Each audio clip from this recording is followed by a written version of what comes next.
wish to waste the emotional energy necessary to properly chastise the kid and set her straight.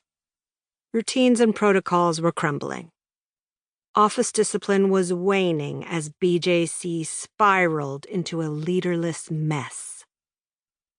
As a veteran, the veteran, it was important to set an example. "Thanks," she said, and punched the blinking light. "Lacy Stoltz."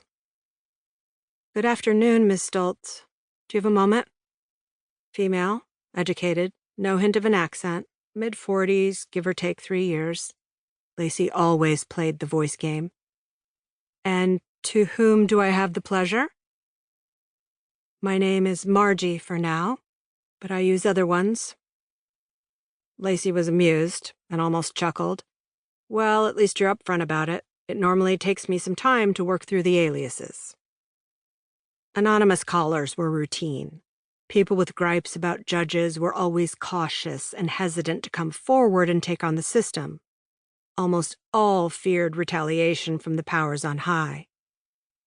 Margie said, "I'd like to talk to you, somewhere private." "My office is private if you'd like." "Oh, no," she snapped, apparently frightened at the thought. "That won't work." "You know the Seiler building next door?" "Of course," Lacy said as she stood and looked out her window at the Seiler building, one of several nondescript government addresses in downtown Tallahassee. Margie said, "There's a coffee bar on the ground floor. Can we meet there?" "I suppose. When?" "Now. I'm on my second latte." "Slow down. Give me a few minutes. And you'll recognize me?" "Yes, you're on the website. I'm in the rear, left side." Lacy's office was, indeed, private. The one to her left was empty, vacated by an ex-colleague who'd moved on to a bigger agency. Across the hall, an office had been converted into a makeshift storage closet.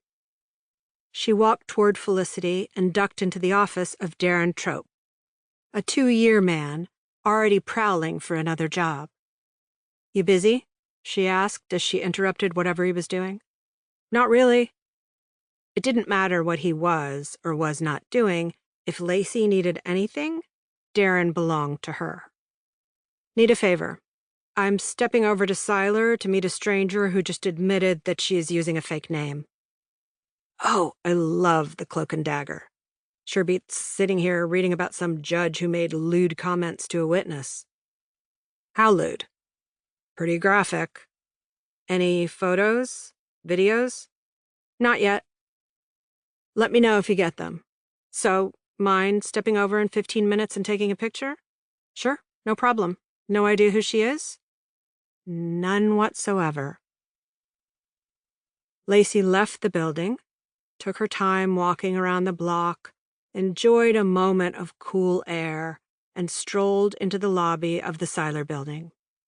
It was almost 4 p.m., and there were no other customers drinking coffee at that hour. Margie was at a small table in the rear to the left. She waved quickly as though someone might notice and she didn't want to get caught. Lacy smiled and walked toward her. African-American, mid-40s, professional, attractive, educated, slacks and heels, and dressed nicer than Lacy, though around BJC these days any and all attire was allowed. The old boss wanted coats and ties and hated jeans, but he had retired 2 years ago and took most of the rules with him. Lacy passed the counter where the barista was loafing with both elbows stuck on the formica, hands cradling her pink phone that had her thoroughly fascinated. She did not look up, never thought about greeting a customer, and Lacy decided to pass on more caffeine anyway. Without standing, Margie stuck out a hand and said, "Nice to meet you. Would you like some coffee?"